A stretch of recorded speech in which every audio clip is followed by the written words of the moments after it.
समंदरी परियां आमना माहम। एक वक्त ऐसा भी था कि समंदर में कोई परी नहीं रहती थी। समंदर में रहने वाली मखलूक को मालूम था कि परियां तमाम जानदार चीज़ों पर निहायत मेहरबान होती हैं। जब इनमें कोई दुख बीमारी या मुसीबत होती है तो वो उनका पूरा पूरा ख्याल रखती हैं। इसलिए सब रंजीदा थे कि हमने ऐसी क्या खता की है जो हमारे यहाँ परियां आकर नहीं रहती।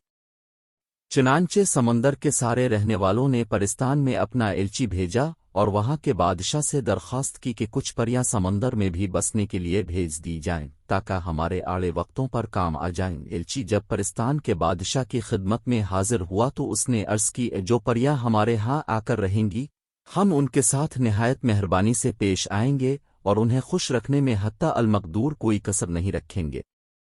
जारी है से बादशाह अपनी दरबारी परियों से मुखातिब होकर बोला, तुमने सुना समंदर का एलची हमारे पास किया दरख्वास्त लेकर आया है। अब बताओ, तुम वहां जाना और नीले समंदर के पानी के नीचे रहना पसंद करती हो? परियों ने कांप कर कहा, यह हम वहां जाने और रहने के लिए बिल्कुल तैयार नहीं, हम यहीं खुश हैं। इसके बाद बादशाह ने जंगल की परियों को बुलाया और उनसे पूछा कि समंदर में जाकर रहने में तुम्हारी क्या मर्जी है। वो भी सब सर हिलाकर कहने लगें कि ये हरे भरे जंगल, फलों फूलों से लदे हुए बागात, इनमें बोलती चिड़ियां और खेलें करते हुए जानवर छोड़कर कहीं जाना हमें गवारा नहीं। बादशाह ने इसी तरह बारी बारी तमाम परियों की मर्जी मालूम की और सबसे समंदर में जाने से खुलम खुला इनकार कर दिया। अब सिर्फ पानी की परियां रह गई थीं। आखिर में बादशाह उनकी तरफ मुखातिब हुआ और ये देखकर हर एक को हैरत हुई कि वो बिला झिझक फौरन तैयार हो गईं और कहने लगें, हम तो खुदा से चाहते थे कि किसी तरह उन नदी नालों, तालाबों, कुनवों और बावलियों से बाहर निकले। घर बैठे हमारी मुराद पूरी हुई। इतने लंबे चौड़े और गहरे समंदर का क्या कहना है।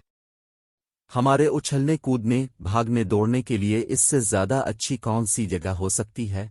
वहां हजारों लाखों किस्म की मछलियां हैं और मछलियों के अलावा तरह तरह के अजायबा। अब जहां जहां हम रहते हैं इनमें चंद मछलियों और छोटे छोटे जेनिक्का जैसे जानवरों के सवा किया रखा है। बड़े से बड़ा दरिया भी हमारे लिए काफी नहीं, जबकि नदी नालों को हम कैद खाने से कम नहीं समझते। हुजूर, हमारी इससे बढ़कर कोई तमन्ना नहीं कि हम समंदर की परियां बन जाएं। हाँ, एक बात का ख्याल रहे कि हम पानी में किस तरह रह सकेंगे।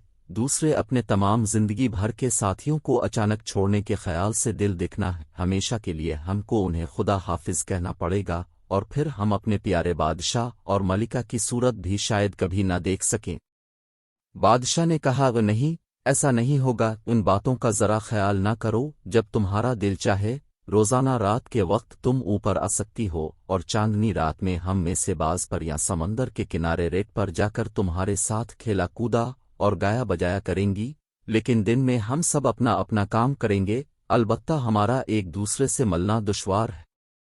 रहा समंदर के अंदर हर वक्त रहना, ये मामूली बात है। मैं तुम्हारी मौजूद वो सूरत तब्दील कर दूंगा और तुमको पानी में रहने से कोई दिक्कत नहीं उठाना पड़ेगी। पाँव की जगह तुम्हारी मछलियों की सीधों में पैदा हो जाएंगी और फिर तुम समंदर की हर मखलूक की तरह बखूबी तैरा करोगी, बल्कि इनसे भी ज्यादा फुर्ती के साथ। बादशाह की ये तकरीर सुनकर समंदर का एलची भी खुश हो गया कि उनकी अर्ज भी कबूल हो गई और समंदर की नई परियां भी खुश थीं कि उन्हें समंदर की नई हुकूमत मिली।